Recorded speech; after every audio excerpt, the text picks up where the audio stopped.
திமுகவுடைய கோட்டையாக கருதப்படுற அந்த திருவையார் சட்டமன்ற தொகுதியை நீங்க நாம் தமிழ் வச்சு கைப்பற்ற முடியும்னு நினைக்கிறீங்களா? கோட்டையெல்லாம் அப்படியெல்லாம் கிடையாது. சந்திரசேகர் வெற்றி பெற்றதுக்கு காரணம் என்னன்னா, அதிமுக வந்து ரெண்டாக பிளந்து நின்றது. 2016 சந்திரசேகர் அவர்கள் பெற்ற வாக்குக்கும் 2021 சந்திரசேகர் பெற்ற வாக்குக்கும் வெறும் 360 வாக்கு தான் கூட பெற்றிருந்தார். அப்போ திமுகவினுடைய வளர்ச்சி வந்து 5 ஆண்டு காலத்துல வெறும் 300 சம்திங் தான். முதல்வர் சொல்றாரு நாங்க தான் வெற்றி பெற போறோம், 200 நிச்சயம் சொல்றாரு. 200 நிச்சயம்ங்கிறவரு ஏன் 28 கூட்டணியோட வர்றாரு? திராவிட முன்னேற்ற கழகத்தினுடைய கடந்த கால வரலாறு நீங்க எடுத்து பார்த்தீங்கன்னா, அது சந்திச்ச எந்த தேர்தலையும் தனித்து நின்றதே கிடையாது. எந்த ஆரிய பார்ப்பனர்களை எதிர்த்து நின்றுச்சோ அதே ஆரிய பார்ப்பனரான ராஜாஜியோட கூட்டணி வச்சு தான் 67 அதிகாரத்துக்கு வருது.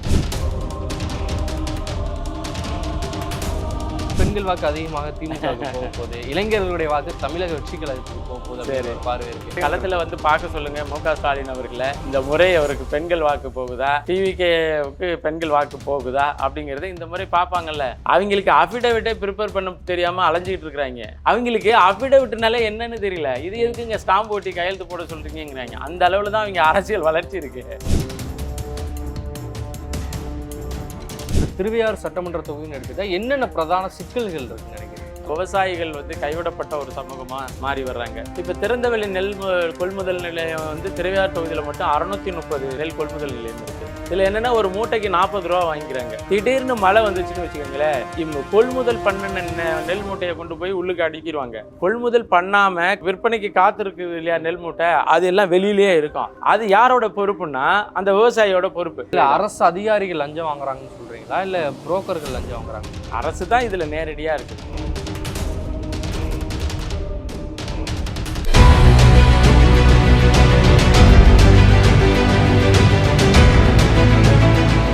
சாட்டை நேயர்களுக்கு வணக்கம். இன்றைய நேர்காணலில் நம்முடன் இணைந்திருக்கிறார் நாம் தமிழர் கட்சியின் திருவையார் சட்டமன்ற தொகுதி வேட்பாளர் விஞ்ஞானி தமிழம் செந்தில்நாதன் அவர்கள். அண்ணா வணக்கம். வணக்கம் தம்பி. ஒவ்வொரு கிராமங்களும் திண்ணைதோறும் பிரச்சாரம் பண்ணிட்டு வரீங்க, அப்படியே ஒரு திண்ணையிலேயே உட்காந்தாச்சு.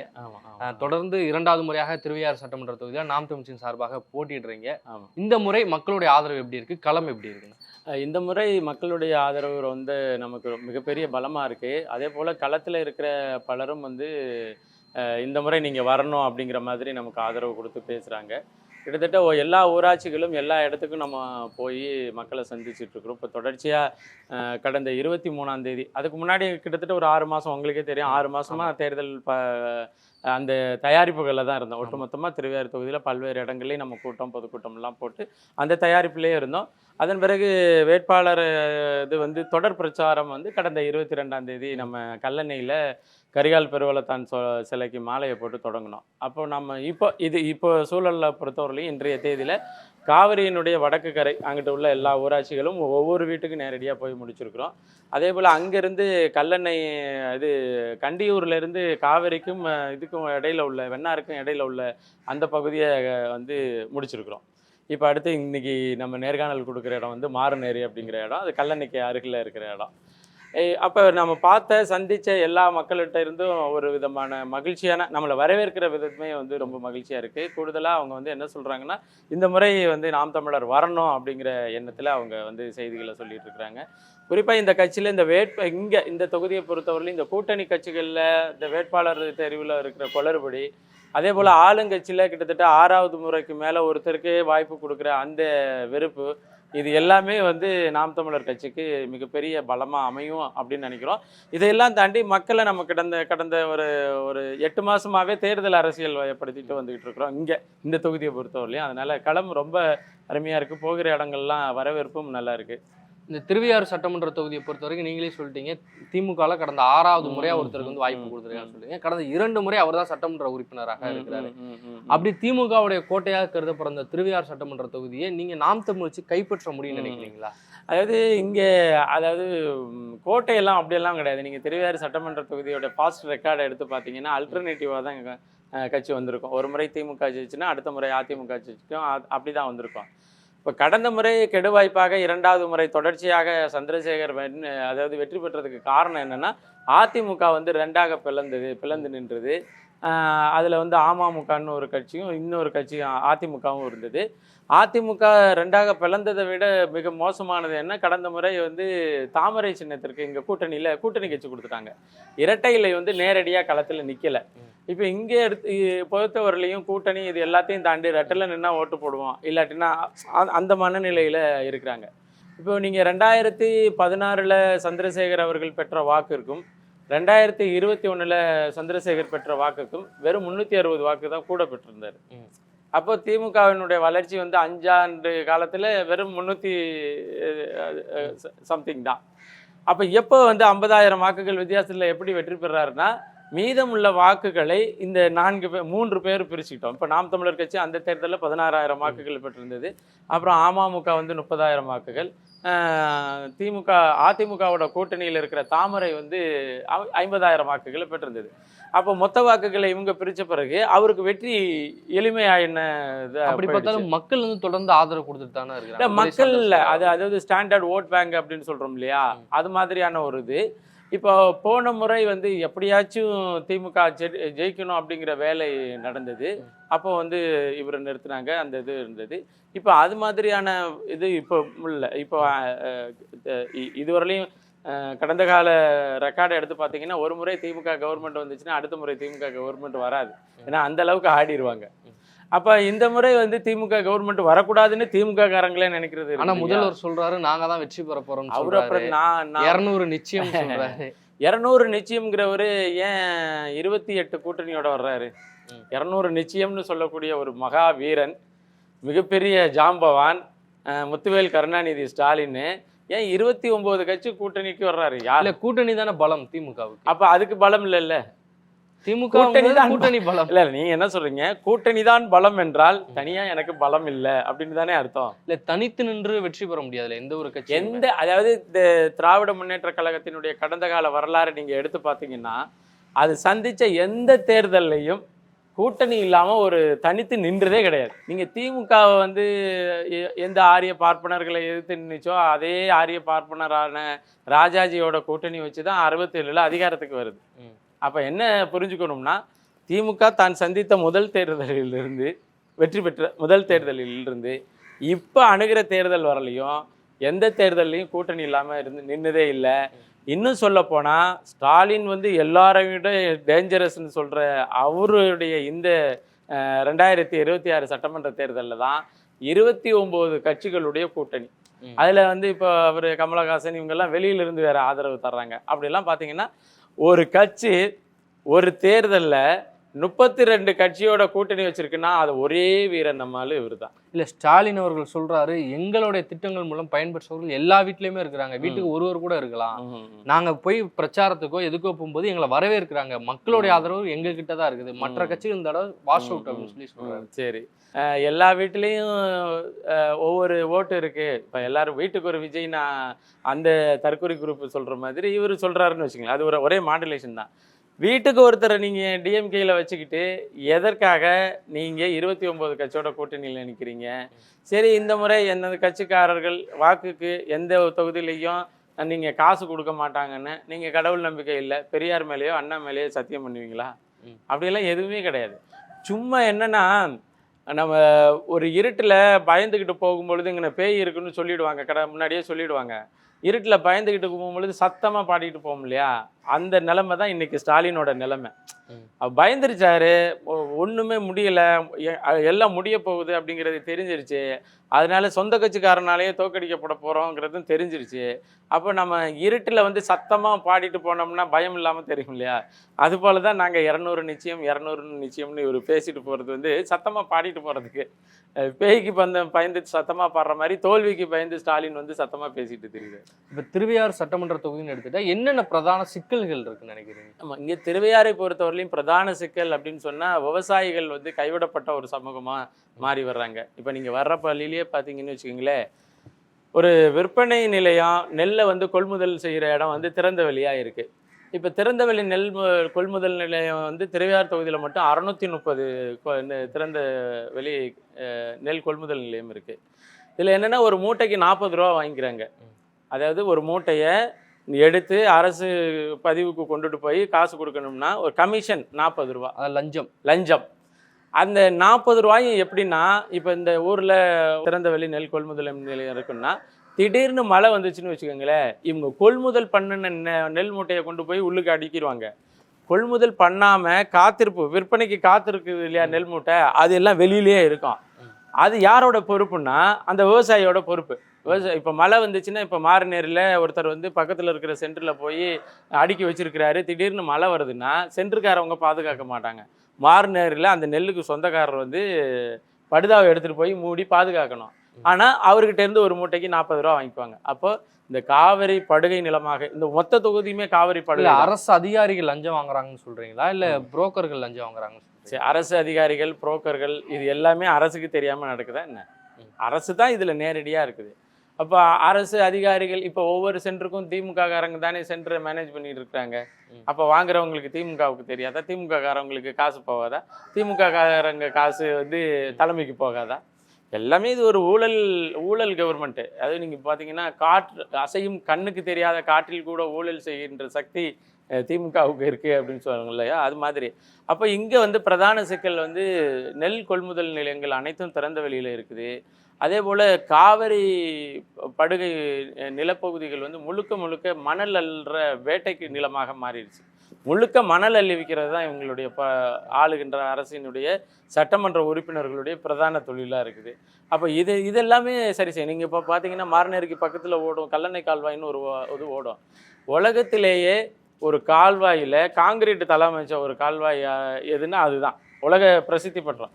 அதாவது உலக இதில் வந்து நீர் மேலாண்மையும் சரி, சுற்றுச்சூழல் பாதுகாப்பு குறித்து பேசுகிறவங்களும் சரி, காங்கிரீட் அமைக்கப்பட்ட ஒரு ஆறு செத்து போகும் அப்படிங்கிற ஒரு அறிவியல் உண்மை தெரியாத ஒரு சமூகமாக இந்த சமூகத்தை மாற்றி அந்த கமிஷன் வருது இல்லையா, காங்கிரீட் அமைக்கிறதுனால கமிஷன், இன்னொன்று அந்த ஆற்று தளத்தில் இருக்கிற மணல் அள்ளி விற்கிறாங்க இல்லையா, அதில் வருமானத்திற்காக மொத்த கல்லணை கால்வாயும் காங்கிரீட்டு தளமாக மாற்றி இப்போ நிலத்தடி நீர் இல்லை.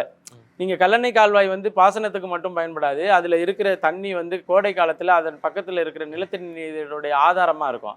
இப்போ பார்த்தீங்கன்னா கல்லணை கால்வாய் ஓரத்தில் இருக்கிற எல்லா இடத்துலையுமே நிலத்தடி நீர் வற்றி போச்சு. அதுக்கு காரணம் என்னடானா காங்கிரீட்டு தளம். அதே போல் இந்த கல்லணை கால்வாயில் ஒவ்வொரு திட்டாக இருக்கும். திட்டாக இருக்கிற இடங்களில் மீன் இருக்கும். அப்போல்லாம் மீன் பிடிப்பாங்க.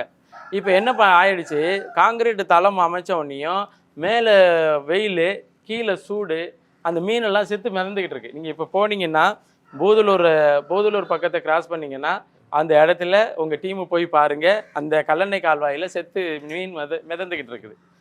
அப்போ இது போன்ற, அதாவது நிலமும் பொழுதும் முதற்பொருள் என்பன்னு தொல்காப்பியம் சொல்லுது. அப்போ இந்த நிலம், இந்த நிலத்தில் உள்ள விவசாயம், இந்த நிலத்தில் உள்ள மக்களினுடைய வாழ்க்கை முறை, இதை கருத்தில் கொண்டு வந்து செயல் திட்டங்களை அரசு போகணும். சென்னையில் வந்து மெட்ரோ சிட்டிக்கு ஒரு திட்டம் வச்சுருந்தா அது மாரநேரிக்கோ அல்லது திருவையாறுக்கோ பொருந்தாது. திருவையாறில் என்ன நிலப்பகுதி இருக்குது, திருவையாறில் என்ன தொழில் நடக்கிறாங்க, திருவையாறில் என்ன அமைப்பு முறை இருக்குது, அதை பார்த்து நீங்கள் வந்து செயல் திட்டம் போடணுமே ஒழிய சென்னையில் உட்காந்துட்டு மேலேருந்து பார்க்குறது எல்லாமே பச்சையாக தான் தெரியும். அது மாதிரியான இது இருக்குது. அப்போ இது பிரதான தொழிலாக இருக்கின்ற விவசாயம் 90% நெல் விவசாயம். நெல் விவசாயம் வந்து பாதிக்கப்படுறதுக்கு ஒரே காரணம் என்ன, மூட்டைக்கு சரியான விலை கிடையாது. அந்த விளைஞ்ச நெல்லை கொண்டுட்டு போய் சென்டரில் போடுறதுக்கு இன்றைக்கும் பாருங்கள் க்யூவில் நிற்கிது. இன்றைக்கி விளைஞ்ச நெல்லை கொண்டு போய் அடுக்கிட்டு 10 நாளாக வந்து க்யூவில் நிற்பாங்க, 10 நாளைக்கு மேலே.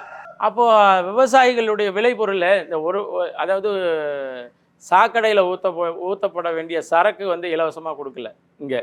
ஆனால் 6 மாதம் பயிரிட்டு உழைச்சி வெள்ளாமை விட்டு அரிசி ஆக்குற வந்து அந்த அரிசி இருக்கியா, நெல் அரிசி இலவசமாக கொடுக்குறாங்க. உலகத்தில் இலவசமாக கொடுக்கக்கூடிய எதுக்கும் மதிப்பு இருக்காதுன்னு தெரியும். அப்போது விவசாயிகள் விளைவிக்கின்ற நெல்லில் மூலமாக வர்ற அரிசியை இலவசமாக கொடுத்தவொடனே இங்கே விவசாயிகள் மதிக்கப்படாமையே போயிடுறாங்க.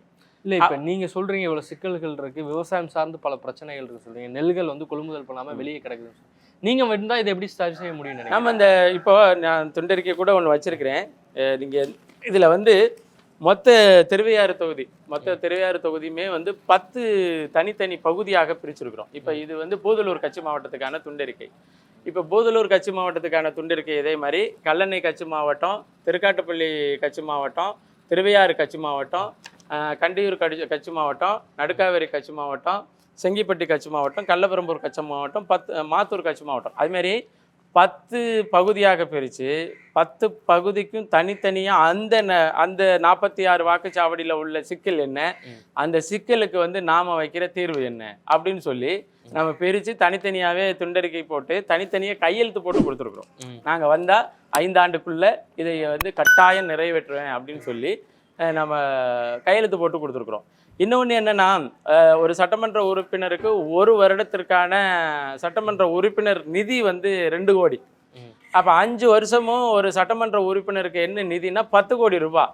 நீங்கள் 10 கோடி ரூபாயில் என்னென்னமோ செஞ்சுருக்கலாம். 10 கோடி ரூபாயில் ஒரு குறிப்பிட்ட பகுதியினுடைய கட்டமைப்பை உருவாக்கியிருக்கலாம், ஒரு குறிப்பிட்ட ஊரினுடைய கட்டமைப்பை உருவாக்கிக்கலாம், சாலை வசதியினுடைய கட்டமைப்பை உருவாக்கியிருக்கலாம். அப்போது 10 கோடி ரூபாய்க்கு கூட பெறுமதியான கட்டமைப்புகள் இங்கே உருவாக்கப்படலை அப்படிங்கிறது தான் முக்கியமான செய்தி. அப்போ அதையெல்லாம் நம்ம வந்து ஒவ்வொரு பகுதி சார்ந்த செயல் திட்டங்களை வந்து தனித்தனி துண்டறிக்கையாக போட்டு கொடுத்துருக்குறோம். அதே போல் தான் அங்கங்கே உள்ள சிக்கல். இப்போ பார்த்தீங்கன்னா இங்கேருந்து பக்கத்து ஊர் தான் இளங்காடு, இங்கேருந்து கொஞ்சம் தூரம் இளங்காடில் நம்மாழ்வார் பிறந்த ஊர்.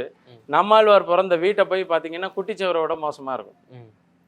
நம்மாழ்வார் எவ்வளோ பேர், இன்னும் சொல்லப்போனால் திராவிட முன்னேற்ற கழகத்தினுடைய 2வது சட்டமன்ற உறுப்பினர் நம்மாழ்வாரனுடைய சொந்த அண்ணன். திராவிட முன்னேற்ற கழகத்தினுடைய 2வது சட்டமன்ற தொகுதி உறுப்பினராக இருந்த திருவையாறு தொகுதியினுடைய எம்எல்ஏவினுடைய தம்பி உலக புகழ் பெற்ற நம்மாழ்வார். அவர் வீட்டை போய் பாருங்கள், குட்டிச்சோறு மாதிரி இருக்குது. இப்போ அதெல்லாம் நம்ம கொடுத்துருக்குறோம். நம்மாழ்வார் வீட்டை வந்து புனரமைச்சு அங்கே நம்மாழ்வாரினுடைய வேளாண் அணுகுமுறை ஆய்வகம் அமைப்போம் அப்படின்னு சொல்லியிருக்கிறோம். அது மாதிரி ஒவ்வொரு கட்சி மாவட்டத்துக்கும் கொடுத்துருக்கும் போது அதையும் நம்ம கொடுத்துருக்குறோம். இப்போ நாம் தமிழ்ச்சி விவசாயம் சார்ந்து பேசுறாங்க, ஆனா அவங்களுடைய பொருளாதாரம் நகரத்துக்கு வந்து செட் ஆகாது. தமிழ்நாடு பெரிய லார்ஜ் ஸ்கேல் ஆஃப் இருக்கு, எல்லா பக்கமும் எல்லா தரப்பு மக்கள் இருக்காங்க, தொழிற்சாலைகள் நிறைய இருக்குது, இளைஞர்கள் நிறைய படித்துட்டு வேலை வாய்ப்புக்காக காத்திருக்காங்க. இந்த விவசாய பொருளாதாரத்தை தற்சார்பு பொருளாதாரத்தை வச்சு எல்லாருமே எப்படி உங்களால நிரப்ப முடியும்னு ஒரு பார்வை இருக்குல்ல? இல்லை, அதாவது விவசாய பொருளாதாரத்தை தற்சார்பு பொருளாதாரம், இங்கே விவசாயிகள் மதிக்கப்படாததுக்கு இன்னொரு காரணம் என்னென்னா விவசாயத்திற்கு முக்கியத்துவம் கொடுக்கல அப்படிங்கிறது தான். நீங்கள் இந்த நிலமும் வளமும் சார்ந்த தொழிற்சாலை அப்படி உருவாக்கப்பட்டால், நான் படித்தா, நான் இப்போ விவசாயம் அதிகமாக பயிரிடுற இடத்துல நான் இருக்கிறேன், நான் படிக்கிறேன், அந்த நிலம் சார்ந்த அந்த வளம் சார்ந்த படிப்பை தான் படிக்க போகிறேன். அப்போ எனக்கு நிலமும் வளமும் சார்ந்த தொழிற்சாலை உருவாக்கி அந்த தொழிற்சாலையினுடைய அதாவது நிர்வாக பராமரிப்பு அரசுக்கிட்ட இருந்து நான் செய்கிற வேலை அரசு வேலைன்னா அதை மதிப்பான். புரியுதா உங்களுக்கு? இப்போது நீங்கள் ஃப்ரான்ஸு எடுத்துக்கிட்டீங்கன்னா வெறும் ஆரஞ்சு பழம் மட்டும்தான் உற்பத்தி பண்ணிச்சு ஒரு காலத்தில், அதில் தன்னிறைவு அடைஞ்சிச்சு. அதே போல் அந்தந்த ஊரில் நீங்கள் இப்போது இஸ்ரேல் இவ்வளவு போர் நடந்துக்கிட்டு இருக்கல, இஸ்ரேலில் வந்து விவசாயம் பிரதான தொழில், டூரிஸ்ட் 2வது தொழிலாக இருந்தால் கூட விவசாயம் பிரதான தொழில், மொத்த தேசமும் அதை வச்சுக்கிட்டு தான் உணவு தேவைகளை பூர்த்தி செய்கிறது. அப்போ நீங்கள் ஒவ்வொரு நிலமும் வளமும் சார்ந்த இடத்துல நீங்கள் எதை முன்னுரிமை, இப்போ இளைஞர்கள் எடுத்துகிட்டு வெளியில் போடுறான் அப்படின்னு சொன்னால் நீங்கள் ஐடி பார்க்குக்கு முன்னுரிமை கொடுக்குறீங்க. நீங்கள் விவசாயத்துக்கு முன்னுரிமை கொடுத்தீங்கன்னா விவசாயம் செய்ய வருவான். நீங்கள் இங்கே எல்லாமே அப்படி தான், எதற்கு முன்னுரிமை கொடுக்கப்படுதோ அதை தான் பின்தொடர்ந்து போவாங்க. நீங்கள் இந்த நிலத்தில் வந்து விவசாயிகளுடைய பிரச்சனை தீர்க்கப்பட்டு விவசாயம் செய்வதை வந்து அரசு தொழிலாக மாற்றினீங்கன்னா, எனக்கு அரசு தொழில் வேணும், அது விவசாயம் தான்னா எவன் வேண்டான்னு சொல்லுவான்?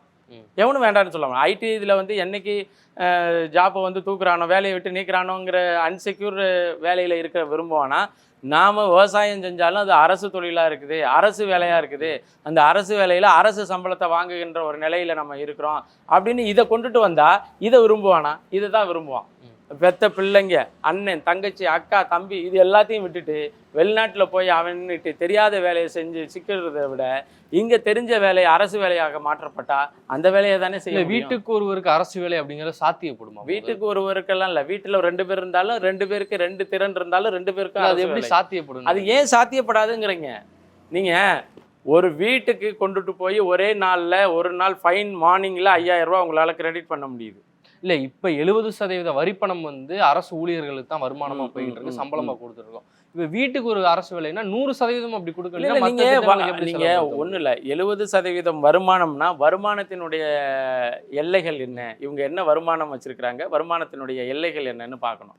இப்போ நாங்கள் விவசாய பொருளாதாரம், பால் பொருளாதாரம் பல லட்சம் கோடின்னு நம்ம சொல்கிறோம். நீங்கள் என்ன பண்ணுறீங்க? பாலை வந்து இறக்குமதி பண்ணுறீங்க. சாராய பொருளாதாரத்தை விட பால் பொருளாதாரம் வந்து கிட்டத்தட்ட ஒரு 7 மடங்கு கூடன்னு நம்ம பொருளாதார நிபுணர்கள் சொல்கிறாங்க. வீட்டுக்கு வீடு மாடு வளர்த்தா அந்த பொருளாதாரத்தை உங்களால் கையில் எடுக்க முடியும். நீங்கள் வீட்டுக்கு ஒருத்தனுக்கு குடிக்க சொல்லி அந்த பொருளாதாரத்தை வச்சு மக்கள் எதுங்கிறீங்க. அப்போது நீங்கள் அரசு எந்த பொருளாதாரத்தை கையில் எடுக்குதுங்கிறத பொறுத்து தான் அது எத்தனை சதவீதம் வருவாய் வருது, அந்த வருவாயில் அரசு வேலையில் எத்தனை சதவீதம் இருக்குது அப்படிங்கிறத முடிவுக்கு வரலாம். நீங்கள் உங்களுடைய அமைப்பு முறையே தவறு. நீங்கள் உங்கள் செட்டப் இருக்கு இல்லையா, அந்த செட்டப்பே தவறு. நீங்கள் சாராயத்தை பொருளாதாரத்தை நம்பி நீங்கள் எப்படி ஒவ்வொரு இலவசங்களையும் ஒவ்வொரு திட்டங்களையும் நடத்த முடியும்? இல்லை, இப்போ இலவச திட்டங்களை நம்ம விமர்சனம் பண்ணுறோம். ஆனால் மக்கள் அந்த திட்டங்களை விரும்பி அந்த திட்டங்கள் யார் சொல்கிறாங்க அவங்களுக்கு தானே வாக்களித்து வெற்றி பெற வைக்கல. இல்லை, மக்களுக்கு அதாவது என்ன சொல்கிறாங்க, அவங்கெல்லாம் விரும்பி எல்லாம் வாக்களிக்கலை. யார் இப்போ போராட்டம் பண்ணா எனக்கு இலவச டிவி கொடுக்கல, ஃப்ரிட்ஜ் கொடுக்கல அப்படின்னு சொல்லி, நீங்கள் நாளைக்கு நீரும் சோறும் இல்லாட்டினா சொன்னவங்க தானே வெற்றி பெற்றிருக்காங்க. அதுக்கு ஒரு காலம் இங்கே அப்படியே பழக்கப்பட்டுட்டாங்க. இப்போ அதை எடுத்துட்டு தான் நம்ம போராடிக்கிட்டு இருக்கிறோம். அதாவது வெற்றி பெற்றவங்க வெற்றி பெற்றுட்டாங்க. நீங்கள் வெற்றி பெற்றதை எப்படி ஒரு அளவீடாக வைக்கிறீங்க நீங்கள்? எனக்கு புரியல. நீங்கள் ₹1 காசு கொடுக்காம களத்தில் நின்னா களத்தில் டெபாசிட் இழப்பார் மு.க. ஸ்டாலின். உறுதியாக குளத்தூரில் முதல்வர் தானே, 500 பக்கம் அளவில் அறிக்கை கொடுத்துருக்கீங்க தானே, அது சூப்பர் ஹீரோ தானே. நீங்கள் சூப்பர் ஹீரோவாக கண்ணாடி போட்டுட்டு இருந்தது காலம் போய் உங்கள் தேர்தல் அறிக்கை சூப்பர் ஹீரோ தானே. நீங்கள் எதற்கு டோக்கன் கொடுக்குறீங்க? இப்போ டோக்கன் கொடுத்துருக்குறாங்க, நான் ஜெயித்த பிறகு நீங்கள் எந்த ஃபர்னிச்சர் வேணாலும் வாங்கிக்கலாம் அப்படிங்கிற ஒரு சிஸ்டம்னு. நீங்கள் தான் சூப்பர் ஹீரோவாச்சே, நீங்கள் தான் பலமான ஆளாச்சே, எதுக்கு டோக்கன் கொடுத்து தேர்தல் அறிக்கை கொடுக்குறீங்க? ஆனால் இந்த திட்டங்கள் மூலம் பெண்கள் வாக்கு அதிகமாக திமுகவுக்கு போக போகுது, இளைஞர்களுடைய வாக்கு தமிழக வெற்றி கழகத்துக்கு போக போகுது அப்படின்னு ஒரு பார்வை இருக்கு. சரி, இந்த 2 வாக்காளர்கள் தான் பிரதானமாக நாம் தமிழ் வாக்களித்துட்டு வராங்க. அப்படி இருக்கும்போது இதனால வாக்கு சதவீதம் சிதறாது. 8% களத்துல பார்க்க சொல்லுங்க மு.க. ஸ்டாலின் அவர்களை. இந்த முறை அவருக்கு பெண்கள் வாக்கு போகுதா, அது டிவிகேவுக்கு பெண்கள் வாக்கு போகுதா அப்படிங்கிறது இந்த முறை பார்ப்பாங்கல்ல. அவங்களுக்கு அஃபிடவிட்டை ப்ரிப்பேர் பண்ண தெரியாமல் அலைஞ்சிக்கிட்டு இருக்கிறாங்க. அவங்களுக்கு அஃபிடவிட்னால என்னன்னு தெரியல. இது எதுக்குங்க ஸ்டாம்ப் ஓட்டி கையெழுத்து போட சொல்கிறீங்கிறாங்க. அந்த அளவில் தான் அவங்க அரசியல் வளர்ச்சி இருக்குது. ஏன்னா இந்த மீடியா கேடுகட்ட மீடியா, நான் என்ன இந்த மீடியாவில் இருந்துட்டு மீடியாவை திட்டுனேன்னு சொல்லக்கூடாது. இந்த மெயின் ஸ்ட்ரீம் மீடியா இருக்குது இல்லையா, அங்கீகரிக்கப்பட்ட கட்சியின் தலைவரை கொண்டு 4வது இடத்துல போயிட்டு ஒரு கூத்தாடி ஒருத்தன் கட்சியை தொடங்கிட்டான். அவனுக்கு ஓட்டு என்னன்னு தெரியாது, ஒரு இலவு என்னன்னு தெரியுது, அவனை கொண்டுட்டு இங்கே நடுவால் போடுறீங்க. உங்களுக்கெல்லாம் எனக்கு கெட்ட வார்த்தை பேசாமல் இதை திட்டம் முடியல. ஏன்னா அவ்வளோ கோபம் வருது. இல்லை, விஜய் அவர்கள் சொல்றாரு டிஎம்கேக்கும் டிவிகேக்கும் தான் போட்டின்னு சொல்றாரு. அது ஸ்டாலின் அவர்கள் சொல்றாரு பாஜகவுக்கும் திமுகவுக்கும் தான் போட்டி. சின்ன தம்பின்னு ஒரு படம், வாசுவோட இயக்குனர் வாசுடைய படம் ஒன்று வந்துச்சு. அவன் காதல் ஜோடியாக இருந்தப்பயே பிரிச்சிருவாங்க, கல்யாணம் போகும்போது இருந்துருவாங்க. அந்த பொண்ணு தூக்கு போட்டு செத்து போயிடுவான். அடுத்து அவன் தெருவு பூரா என்ன நினைப்பான், எனக்கு கல்யாணம்னு கையில் தாலியை வச்சுக்கிட்டே சுற்றிட்டு இருப்பான். அதே கதை தான் இந்த டிவிகேயினுடைய தலைவராக இருக்கிற விஜயோடைய தலைவர். போட்டின்னா இங்கே 2 பேருக்கு தான், டீம் டிஎம்கே அண்ட் டிவிகே அப்படின்ட்டு. உனக்கு உண்மையிலே சித்த சுவாதீனம் உள்ளவன் போட்டி போடுறதுக்கு ரைட்டு. நீ முதல்ல களத்தில் நின்று பேச முடியுமா? மு.க. ஸ்டாலின் முடியாதவர், கொஞ்சம் வயசானவர், ஆனால் இன்னைக்கு ஃபீல்டு ஒர்க்கு போயிட்டு இருக்கிறாரு. அவர் க்ரௌடு கூடியிருது, அசம்பாவிதம் ஏற்படுது. நீ அரசியலுக்கு வந்தால் கூட தான் சட்டமன்றம் கூடி க்ரௌட் ஆகி போயிடும். தயவு செய்து வராதிங்கிறேன் நான். அரசியலுக்கு வந்தால் க்ரௌட் ஆகிடும், சட்டமன்றம் போனால் க்ரௌட் ஆகிடும். பனையூருக்கு சட்டமன்றத்தை மாற்றி விட்டுருவீங்களா? நீங்கள் கல்யாணத்துக்கு எந்த பாதுகாப்பும் இல்லாமல் திரிசாவோட ஜோடி போட்டுட்டு கல்யாணத்தை போய் அட்டன் பண்ண முடியுது. தனிநபர் வாழ்க்கை நமக்கு வேண்டாம். தனிநபர் இல்லை, நான் இது ஒரு எடுத்துக்காட்ட சொல்கிறேன். நீங்கள் கல்யாணத்துக்கு பவுன்சரோட எந்தவித பாதுகாப்பும் இல்லாமல் அனுமதியும் இல்லாமல் உங்களால் போக முடியுது இல்லை. நான் அவருடைய தனிப்பட்ட வாழ்க்கையை சொல்லலை. நீங்கள் தனி மனித பயணங்கள், உங்களுடைய சொந்தக்காரவங்களையோ அல்ல ஏதோ ஒரு கல்யாணத்துக்கு உங்களால் எந்தவித க்ரௌடும் இல்லாமல் போக முடியுதில்லை. அப்போ வராத க்ரௌடு நீங்கள் வெளியில் வந்தால் மட்டும் வரும்னா என்ன அர்த்தம்? நீங்கள் வேணும்னே அதை செய்ய சொல்கிறீங்க. இப்போ திருவையாறு சட்டமன்ற தொகுதி எடுத்துக்கிட்டால் நீங்கள் போட்டிடுறீங்க நாம் தமிழ் சார்பாக, திமுக சார்பாக, அதிமுக சொல்லி 4 முனை போட்டி நிலவிட்டு இருக்கு. அப்படி இருக்கும்போது அந்த 3 வேட்பாளர்களை தவிர்த்து உங்களுக்கு இந்த மக்கள் வாக்களிக்கணும்னா ஏன் வாக்களிக்கணும்? அதற்கு நியாயமான காரணங்கள் நம்ம தொடர்ச்சியாக சொல்லிட்டு இருக்கோம். எங்களுக்கு ஏன் வாக்கு செலுத்தணும், கடந்த முறை நீங்கள் வாக்கு செலுத்தவர்கள் இந்த மண்ணுக்கு செஞ்சது என்ன, செய்யாதது என்ன, எப்படி உங்களை ஏமாத்தினாங்க அப்படின்னு எல்லாம் நம்ம சொல்லிகிட்டு இருக்கிறோம். இன்னொன்று, இது முழுக்க 90% விவசாயிகள் வாழுகின்ற பூமி. விவசாயத்துக்கும் விவசாயிகளுக்கும் முக்கியத்துவம் கொடுக்குதுன்னா அது ஒரே ஒரு கட்சி தான், அது நாம் தமிழர் கட்சி தான். அப்போ விவசாயிகள் உண்மையிலேயே தன்னுடைய தொழில் சார்ந்த அணுகுமுறையில் இதை இந்த மண்ணை பாதுகாக்கணும். நீங்கள் என்ன விடுங்க, நாம் தமிழர் கட்சியை விடுங்க, எனக்கு ஓட்டு போடுறதெல்லாம் விடுங்க. நீங்கள் இந்த மண்ணையும் மக்களையும் பாதுகாக்கணும்னு நினச்சா அவங்களுக்கு வேறு எந்த வழியும் இல்லை, விவசாயி சின்னத்தை தவிர. அப்போ நாம் தமிழர் கட்சி தவிர வேறு எதுவுமே இல்லை. இப்போ நீங்கள் திமுகவுக்கு ஓட்டு போட்டால் என்ன செய்யும், என்ன நடந்துட போகுதுன்னு அவங்களுக்கு நல்லா தெரியும். என்ன இந்த ஏற்கனவே திருக்காட்டுப்பள்ளி வரலையும் மணல் அள்ளியாச்சு, இப்போ திருக்காட்டுப்பள்ளியிலேருந்து கல்லணை வரலையும் மணல் அள்ளுவாங்க, அவ்வளோதான் செய்வாங்க. அப்போ இங்கே அதிமுக நிற்கலை, இந்த முறை அதிமுக இல்லை, பாவம் அவங்க கூட்டணி கட்சி தான் போச்சு. கூட்டணி கட்சி வேட்பாளருமே நான் நிற்கலைன்னு கெஞ்சி பார்த்தாரு, அப்புறம் நீங்கள் தான் நின்று ஆகணும்னு டிவி சொன்னதுனால அது நிற்கிறாருன்னு வச்சுக்கோங்களேன். அப்போ இந்த மக்களுக்கு நல்லா தெரியும். இப்போ நான் வந்து பழக்கப்பட்ட முகம் மட்டும் இல்லை, பல போராட்ட களங்களில் அவங்களோட நின்ற முகம். அதனால அவங்களுக்கு நல்லா தெரியும் நாம் என்ன அப்படின்ட்டு. அதே போல் இந்த முறை வந்து மிக பெரிய அளவில் நமக்கு வாக்கு செலுத்துவாங்க, அது போகிற இடம்லாம் நமக்கு தெரியுது. மற்றபடி எதற்கு வாக்கு செலுத்தணும் அப்படின்னா, நீங்கள் இதுவரையிலையும் கடந்த காலத்தில் பட்ட எல்லா துன்பங்கள்ல இருந்தும் துயரங்கள்ல இருந்தும் நீங்கள் பட்ட கஷ்டங்கள்ல இருந்தும் கவலையில இருந்தும் விடுபடணும் அப்படின்னு நீங்கள் விரும்பினா நமக்கு தான் வாக்கு செலுத்தணும். நீங்கள் உங்களுக்கு 1000 ரூபாயோ 1500 கொடுக்குற கட்சி வேணுமா, அல்லது உங்களுடைய எதிர்கால தலைமுறை வாழ்க்கை வந்து நல்லா அமையணுமா, சுதந்திரமான வாழ்க்கை அமையணுமா, சுத்தமான நீர், தூய காற்று, இலவசமான கல்வி, அதோட உங்கள் எதிர்கால தலைமுறை வாழ வேண்டுமா அப்படிங்கிற முடிவுக்கு வாக்கு செலுத்துபவர்கள் வாழணும். வாக்கு செலுத்துகிறவர்கள் தன்னுடைய நலத்தை தாண்டி தன்னுடைய எதிர்கால தலைமுறையினுடைய நலம் தான் முக்கியம் அப்படின்னு நினைச்சா கட்டாயம் அவங்க தெரிவு செய்கின்ற கட்சி நாம் தமிழர் கட்சியாக தான் இருக்கும். உங்களுடைய பயணம் வெற்றி பெற சாட்டையின் சார்பாக வாழ்த்துக்கள். பிரச்சார நேரத்தில் எங்களோட இணைந்திருக்கீங்க, ரொம்ப நன்றி. மிக்க நன்றி, மிக்க நன்றி. சாட்டை எடுத்து நாட்டை திருத்து.